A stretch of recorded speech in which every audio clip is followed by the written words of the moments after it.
Thot por hanefitja kanë kundërshtuar në këtë mënyrë argumentimin e Shafive. Pastaj me gjunë të këndej, pastaj në gjunë të methebi 3, tek i 4.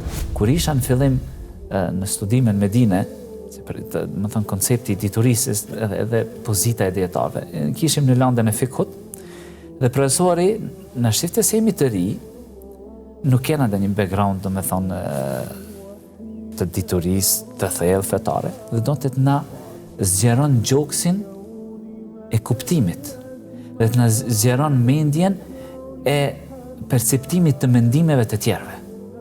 Dhe na tregon të mendimin e njerit prej methebeve, shembull, methebit Hanefi, dhe na tregon të me argumente bindse, sa që unë e thojsha, ky është mendimi i vërtet, dhe në vizojsha të libra, ky është mendimi im vetë, se kishim fik mukarën, do me thonë fik krahasues, edhe zgjidhja këtë mendimin si të vërtet. Pastaj na çonte te mendimi i Shafive. Dhe unë duke pa argumentet që i paraqiti këto e fshija këtë, e boja tek Shafit, e nënvizoja. Thot por hanefitja kanë kundërshtuar në këtë mënyrë argumentimin e Shafive. Pastaj me gjunë të këndej, pastaj në gjunë të methebi 3, tek i 4. Njeriu në përgjithësi mbyllet në vete, apo në mendimin e tij, fortifikohet në atë mendim për dy arsye. Arsye e parë, se nuk ka pas qasje në mendime tjera, flasim për mendimet e, do me thëmë, pranuara në Islam.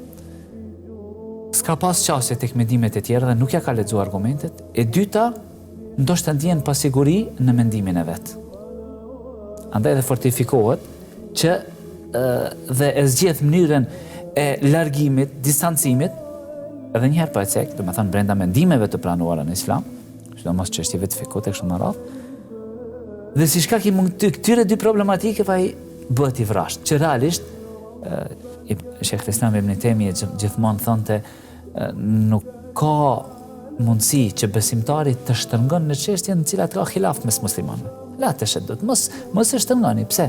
Ka hapësirë për atë, ka hapësirë për këtë, ky e ka këtë kuptim dhe dim se si ka arritur në atë kuptim, çfarë mundi ka kaluar, domethënë një prej dietarëve të parë nga methebet ose kështu me radhë për të arritur tek ai mendim, dhe ky tjetër si ka arritur deri tek ai mendim dhe e kuptonte çdo njeri.